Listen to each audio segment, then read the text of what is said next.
আসসালামু আলাইকুম এভরিওয়ান। মনের লেখন গল্পের ৯ নম্বর পার্ট। তো চলো বেশি কথা না কইয়া গল্প শুরু করা যাক। ইতি যে আরো কিছু বলতে যাবে তখন ভাই থেকে ডাক এলো, ইতিমা এইদিকে একটু শুনে যেত। ইতু একটু রাগ দেখিয়ে বলল, যখন কিছু বলতে চাই তখনই সবকিছু শেষ করে দেয়, এইসব ভালো লাগে না আমার। ইতি চলে গেল। হয়তো আমাকে কিছু বলতে চেয়েছিল, তবে ওর সাথে আমি এতদিন থেকেছি, একটু হলো তো আমি বুঝতে পারছি ও কি বলতে চাই। তবে আমি এই কথা সবসময় এড়িয়ে চলি। আমি চাই না ইতি বিয়ের বিষয়ে আমার সাথে কিছু উল্টাপাল্টা কথা বলুক। আজকে চাচার শরীর একটু বেশি দুর্বল হয়ে গেছে, এর জন্য আমি ওনাকে কাজে যেতে না করলাম। সকালে রেডি হলাম, এখন আবার রিক্সা নিয়ে বের হব। হঠাৎ বাইর থেকে ইতি জোরে বলল, দীপু ভাইয়া বাইরে পুলিশ এসেছে। হঠাৎ করে এখানে আবার পুলিশ এসেছে কি জন্য? আমি রুম থেকে বের হতেই দেখি 3জন পুলিশ দাঁড়িয়ে আছে, এর ভিতরে রিয়াও এখানে দাঁড়িয়ে আছে। রিয়াকে দেখে মনে হলো ওর সাথে একটু কথা বলার দরকার। আগে থেকে ও অনেক সুন্দর হয়েছে, তবে পুলিশের পোশাকে ওকে যা লাগছে বলার বাইরে, সত্যি অসাধারণ লাগছে। আমি রিয়ার দিকে তাকিয়ে আছি বলে একজন কনস্টেবল আমার গালে জোরে একটা থাপ্পড় দিয়ে বলল, মেয়ে মানুষ দেখলেই নষ্টামি করতে মন চাই, আজকে থানায় চল, তোরে মজা দেখাচ্ছি। আমি বললাম, স্যার আমার অপরাধ। কনস্টেবল বলল, অপরাধ কি এটা থানায় নিয়ে বলবো, এখন বল তোর সাথে যে একজন মুরব্বী ছিল উনি কোথায়? আমি বললাম, উনি হাসপাতালে আছেন, তবে একটু অসুস্থ। কনস্টেবল বলল, তাকে দরকার নেই, তুই গিয়ে গাড়িতে বস।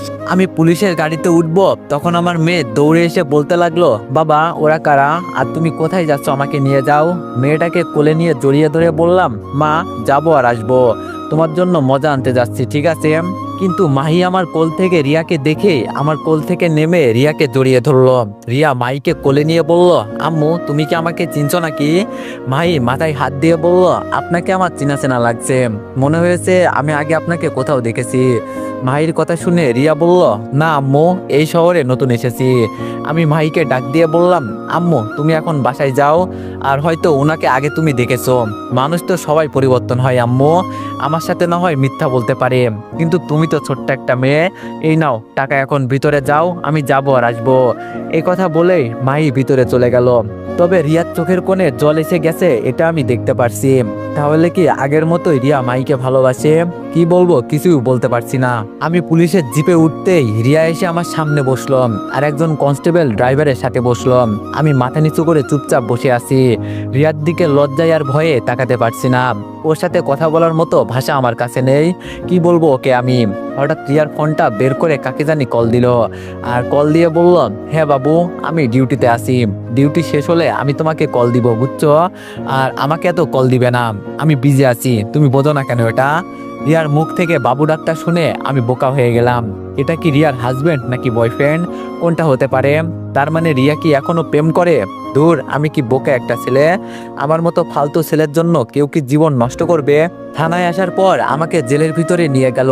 ওসি নাকি অর্ডার করলো আমাকে মেরে আমার মুখ থেকে মালিকের নাম বের করতে, যার জন্য আমরা কাজ করি। কিন্তু আমি চাচার সাথে কাজ করতাম, চাচাই সবকিছু জানে। অবাক করার বিষয়, আমাকে লাঠিচার্জ করবে নাকি রিয়া, এজন্য ও জেলের তালা খুলে ভিতরে আসছে, হাতে অবশ্য একটা লাঠি আছে। আমার সামনে এসে বলল, মালিকের নাম বলে দে, কিছু করব না। আমি রিয়ার দিকে তাকিয়ে বললাম, এক কাজ করেন ম্যাডাম, আমাকে মেরে ফেলেন। হাসি ভাই খুব জানেন যে এক সময় আমাকে ভাইয়া বলে ডাকতো, আজকে তাকে আমার ম্যাডাম বলে ডাকতে হয়। ঘটনা শুধু উল্টা হয় নাই, এর সাথে সবকিছু উল্টা হয়ে গেছে। আজকে সবকিছু রেখেও এই গরিব ঘরে আমার জীবন যায়, এটাই হয়তো কপাল আমার। মানুষ ঠিকই বলে, মানুষের সাথে বেইমানি করলে কখনো শান্তি মেলে না। রিয়া আর কিছু না বলে চুপচাপ বের হয়ে গেল। ও যাওয়ার পর আরেকটা পুলিশ কনস্টেবল এলো, আর এসে আমাকে মারতে লাগলো। আমি চুপচাপ মার খাচ্ছি, পুরো শরীর অবাস হয়ে গেল। আমাকে মারতে মারতে কনস্টেবল হাঁপিয়ে গেল, আর উনি জেলের দরজা দিয়ে বের হয়ে ওসিকে বলল, স্যার ও কিছু স্বীকার করছে না, কি করব ওকে? এটা বলতে একটা ছেলে থানার ভিতরে পিস্তল নিয়ে দৌড়ে ঢুকলো, আর ঢুকেই বলল, আমার এলাকায় আমার অনুমতি না নিয়ে কে ঢুকেছিল? আমি এটা একটু জানতে চাই। আমি একটু ভালো করে লক্ষ্য করে দেখলাম, এটা তো আমার দোলা ভাই। ভাবছিলাম ওনার সাথে আমি কখনো কথা বলবো না, কিন্তু এখান থেকে বের হতে হলে কথা বলতেই হবে, নইলে আমার মেয়ে খুব কান্না করবে। ও আমাকে একদিন না দেখলে কান্না করে করে অবস্থা খারাপ করে ফেলে। এজন্য সবকিছু ভুলে আমি ডাক দিলাম, দুলা ভাই। দুলা ভাই আমার ডাক শুনে আমার দিকে তাকিয়ে অবাক হয়ে গেল। একজন কনস্টেবলকে চড় দিয়ে বললাম, তোদের সাহস কিভাবে হয় আমার শালাকে এখানে আনার? ইস, মেরে কি অবস্থা করে ফেলছে, তাড়াতাড়ি ওকে বের করে দে, নইলে সবার অবস্থা খারাপ করে দিব। দুলাভাইয়ের কথা শুনে আমাকে বের করে দিল। দুলাভাই আমাকে ধরে বলল, তোমাকে এখানে নিয়ে আসছে কেন? তোমার বাবাকে আমি কল দিব কি? আমি শুধু বললাম, সবকিছু হারিয়ে এখন আমি শূন্য দুলাভাই। আজকে আমার ঠিকানা বস্তির মাটিতে। হঠাৎ বাইর থেকে আপু দৌড়ে এলো, এসে আমাকে জড়িয়ে ধরে কান্না করে দিল। আর কান্না করতে করতে বলল, ভাই তোর এই অবস্থা কেন? কি হয়েছে তোর? ওরা এভাবে তোরে এখানে নিয়ে আসছে কেন? আপুকে ছাড়িয়ে বললাম, তুই আমাকে ধরবি না, টাকা না থাকলে সবাই পর হয়ে যায়। আমাকে যখন বাসা থেকে বের করে দেয় তখন আমি তোর বাসার সামনে আসছিলাম, কিন্তু দারোয়ান আমাকে ভিতরে যেতে দেয় নাই, বাহির থেকেই ফিরিয়ে দিয়েছে। তুই কি বুঝবি কষ্ট কি জিনিস? এমনও সময় গিয়েছে 3 বেলা ঠিক মতো খেতে পারি নাই, রিক্সা চালিয়ে কি করা যায়? আমার মেয়ের জন্য শুধু বেঁচে আছি। দিন শেষে যখন ও বাবা বলে তখন ওর দিকে তাকিয়ে কষ্টগুলো উড়িয়ে দিই। আমি কি গরিব ছিলাম আপু? আমার বাবা মা কি গরিব ছিল? অথচ আমাকে সকাল হতেই রিক্সা নিয়ে বের হতে হয়, রাতে রাস্তায় কাজ করি। এভাবে কুত্তার জীবন নিয়ে বেঁচে থাকার কোনো মানে আছে? টাকার কারণে মাঝে মাঝে আমার মেয়েকে দুধ খাওয়াতেও পারি না। একটা বছর খুব কষ্টে পার করেছি, শুধু বড় আপু হলেই হলো, খোঁজ নিতে হয় না ছোট ভাইয়ের। যখন থেকে সবকিছু ছেড়ে একা হয়ে গেছি তখন থেকে সবকিছু ভুলে গেছি। আজকে দুলাভাইকে ডেকে এখান থেকে বের হয়েছি কেন জানিস? আমার মেয়ের জন্য। আমি ছাড়া এই পৃথিবীতে কেউ নেই ওর। এই দুনিয়ায় সবাই ভালো থাকুক, মাঝে মাঝে এটা চিন্তা করি, ছিলাম কোথায় আর এলাম কোথায়। যাই রে আপু, আমার মেয়েটা কান্না করছে হয়তো। আপু আমাকে আবার জড়িয়ে ধরে বলল, কোথাও যেতে পারবি না, আগে কি হয়েছে বল, তোরে বাসা থেকে বের করে দিয়েছে কেন? আমি বললাম, যা আপু তুই গিয়ে তোর কাজ কর, যেখানে কাছের মানুষগুলো কষ্ট দিল সেখানে আর কেই বা আপন, যাই রে থাক তুই। কিন্তু আপু আমার হাত ধরে থানার ভিতর থেকে বাহির করে নিয়ে গেল, আমাকে গাড়িতে তুলে বলল, কি হয়েছে আমাকে এবার বল। আর তুই যখন গিয়েছিলি তখন হয়তো আমি বাইরে ছিলাম, তোর এই অবস্থা কেন? আমি বললাম, শুনে কি করবি? আপু বলল, তোরে আমি বলতে বলছি, বলবি কি না? অতীতের সবকিছু আপুকে বললাম। সব শুনে আপু বলল, চল আমার সাথে, আমি দেখছি আমার বাবা এভাবে আত্মহত্যা করতে পারে না। আমি বললাম, প্লিজ আপু এইসব নিয়ে আর ঝামেলা করিস না, আম্মু আর দাদি সুখে আছে, এখন এইসব আর বলিস না। আপু বলল, কিন্তু? আমি বললাম, বলছি না, বাদ দে, এখন আমাকে বাসার সামনে নামিয়ে দে। আমার কথা মতো আপু বাসার সামনে নিয়ে গেল। আপু আমাদের বাসা দেখে বলল, এতদিন তুই এখানে ছিলি? আমি বললাম, এখানেই ছিলাম, কপাল আমাকে এখানে টেনে নিয়ে আসছে। হঠাৎ করে আমার মেয়ে ভিতর থেকে দৌড়ে এসে বলল, কি মজা কি মজা, বাবা এসেছে। আমার মেয়ে আমার কোলে উঠে বলল, বাবা তোমার শরীর থেকে রক্ত বেরোচ্ছে কেন? আমি হেসে বললাম, এই একটু পড়ে গিয়েছিলাম আম্মু। মাহি বলল, আচ্ছা বাবা, এই আন্টিটাকে? মাহিকে দেখে আপু কান্না করে দিল আর বলল, আমার মেয়ে এত বড় হয়ে গেল আর আমি কিছু বলতেও পারি না। এই শহরে আমার হাজবেন্ডের কয়টা বাসা আছে হিসাব নেই, আর আমার মেয়ে এতদিন এখানে ছিল, সব আমার কপাল। আমি মাহিকে বললাম, আম্মু যাও আন্টির কোলে, আন্টি তোমাকে অনেক মজা দিবে। কিন্তু মাহি আমার কোল ছাড়া কারো কোলে যেতে রাজি নয়। আপু শুধু বলল, থাক, তবে তুই সত্যি আমার বেস্ট ভাই। আমার মেয়েকে যে আমি এভাবে দেখতে পারবো সেটা ভাবি নাই। আজকে সবকিছু শুধু তোর জন্য হয়েছে। আমি বললাম, আপু আবার কি মামা হতে পারবো? আপু শুধু হাসি দিয়ে বলল, খুব শীঘ্রই হবি, দোয়া করিস। এখন থেকে এখানে থাকা লাগবে না, আমি এই শহরের 2টা বাসা তোর নামে লিখে দিব, তাও তুই চল আমার সাথে। আমি বললাম, না রে আপু, এখানে আমি আছি অনেক দিন হলো, এখন যাওয়া যাবে না, তবে চাচা একটু অসুস্থ, হাতে টাকা। আপু বলল, কত লাখ লাগবে বল? এই যে চেক লিখে দিলাম, তোর মন মতো বসিয়ে নিস, এতদিন পরে তোরে দেখে আমার খুব ভালো লাগছে, ভাই চল না আমার সাথে। আমি বললাম, যাবো, চিন্তা করিস না, এখন যা তুই। আপু বলল, আমার মেয়েকে বড় হলে সবকিছু বলবি, দেখ আমি কতটা খারাপ মা আজকে।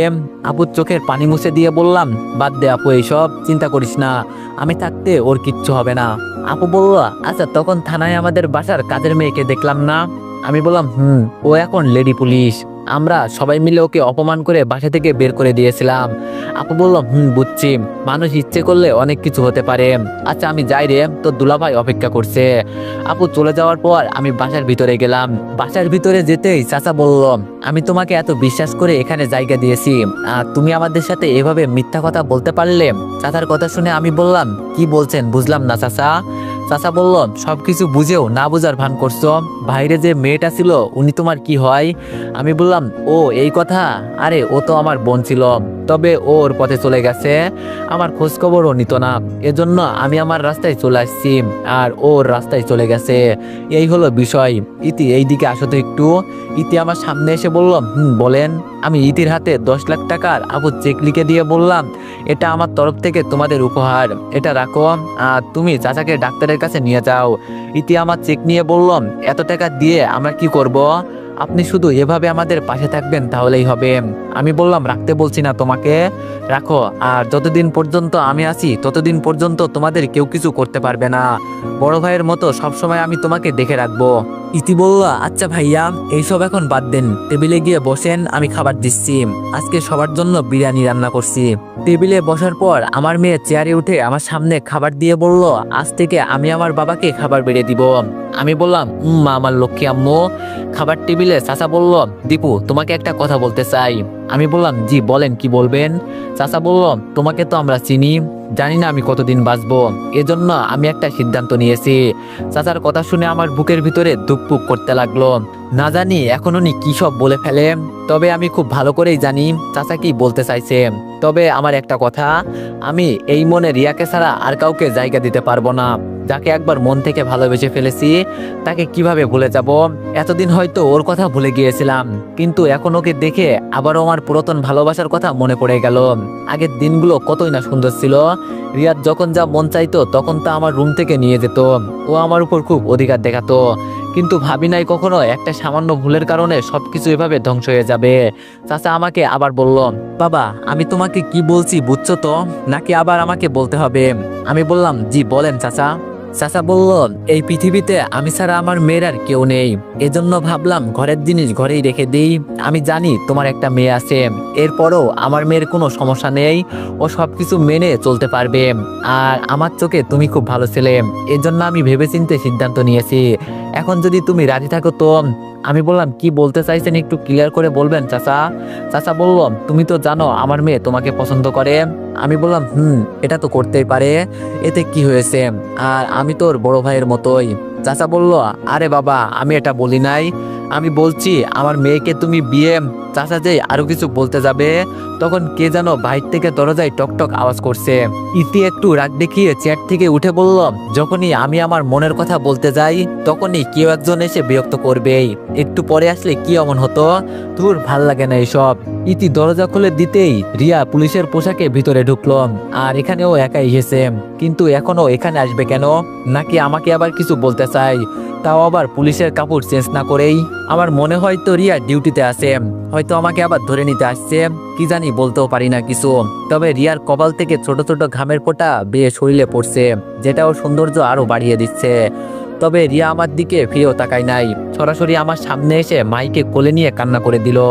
ওর কপালে মুখে চুমু দিতে লাগলো, কান্না করতে করতে বলছে, আম্মু আমাকে মাফ করে দাও, এতদিন আমি তোমার থেকে দূরে ছিলাম। তবে বিশ্বাস করো আম্মু, আমি তোমাকে ছেড়ে দূরে যেতে চাই নাই।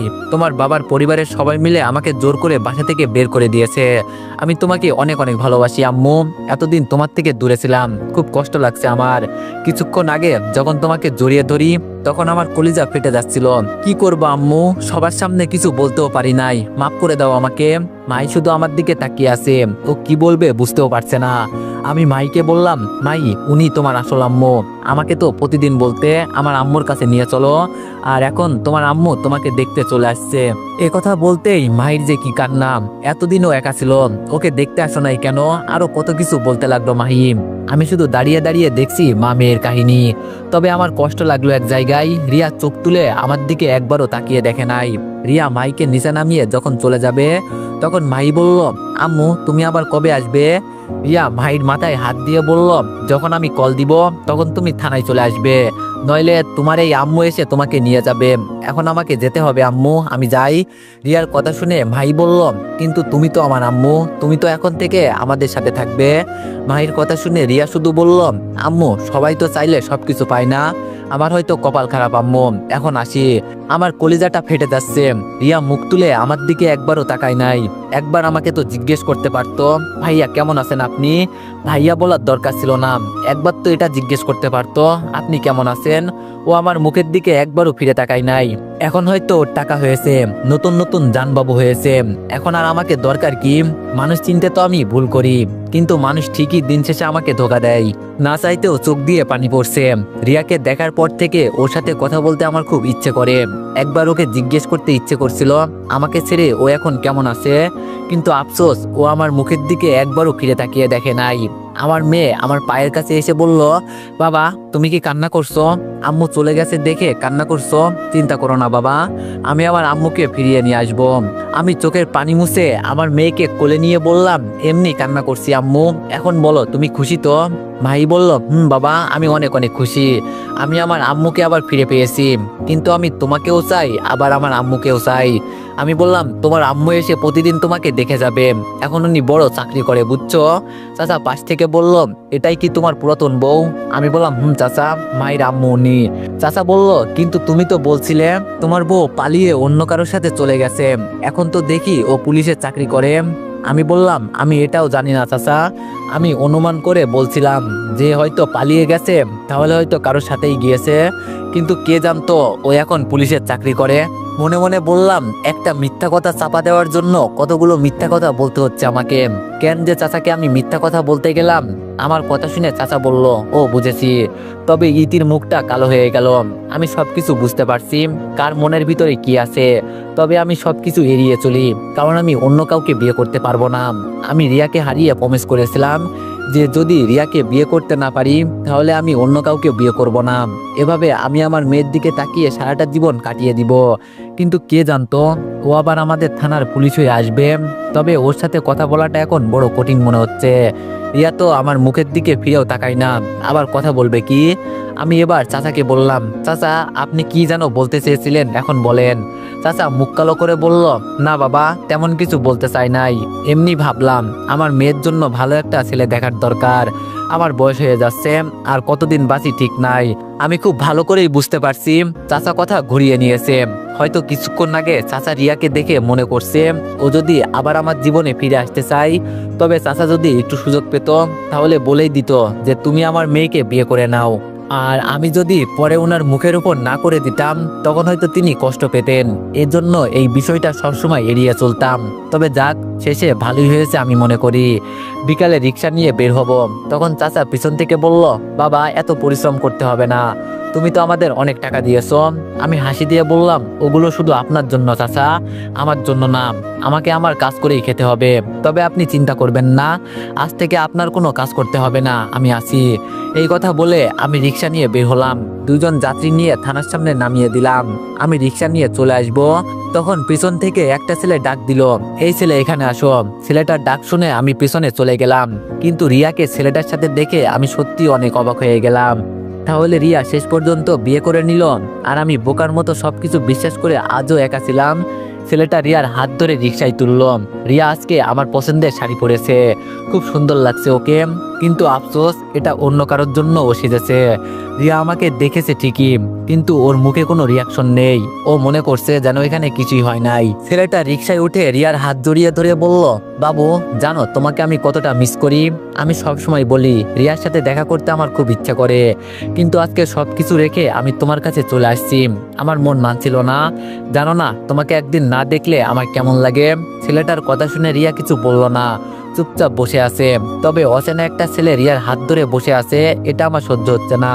বিশ্বাস করেন ভাই, আমার বুকের ভিতরে তুফান সৃষ্টি হচ্ছে। মন বলছে ওকে লাথি মেরে রিক্সা থেকে ফেলে দিই। আচ্ছা রিয়া কি আমার অবস্থান দেখে নাই?